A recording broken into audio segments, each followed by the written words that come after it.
অভয়কাণ্ডে 1.5 বছরের মধ্যে ফের মেডিকেল ছাত্রীকে ধর্ষণে বাংলায়, আর আবারও পুলিশের বিরুদ্ধে গাফিলতির অভিযোগ।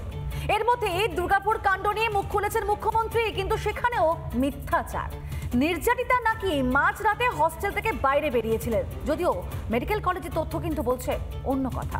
দেখো, whose responsibility? How they came out in the night at 12:30? এরা দুজনেই সাইন করে 7:58 নাগাদ ক্যাম্পাসের বাইরে চলে যায়।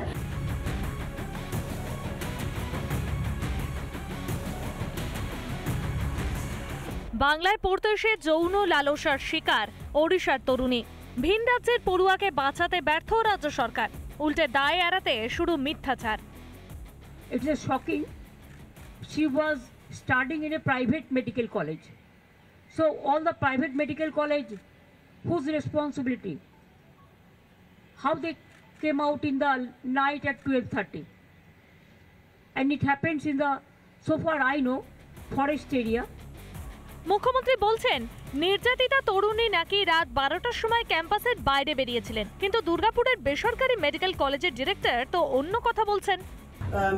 একটি মেল স্টুডেন্ট এবং একজন ফিমেল স্টুডেন্ট, দুজনেই সেকেন্ড ইয়ারের, ফার্স্ট ইয়ার থেকে এবার সেকেন্ড ইয়ারে উঠবে, পরীক্ষা দিচ্ছে।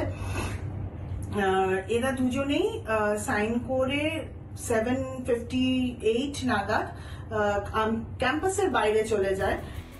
রাজ্যের পুলিশ মন্ত্রী কি জানেন না, নাকি জেনে বুঝে বিভ্রান্ত করার চেষ্টা করলেন?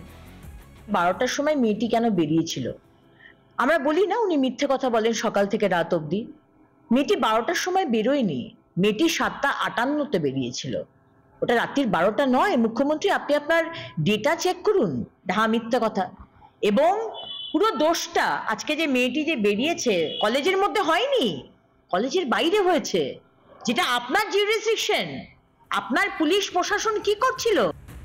মাননীয়ার মিথ্যাচারের শেষ নেই। কখনো পরিযায়ী শ্রমিকদের নিয়ে মিথ্যাচার করছেন, কখনো চাকরি নিয়ে, তো কখনো ভোটার তালিকা সংশোধন নিয়ে। আসলে সবটাই দায় ঠেলার খেলা। দায় এড়াতেই কি বারবার মিথ্যার আশ্রয় নেন মাননীয়া? রিপাবলিক বাংলা।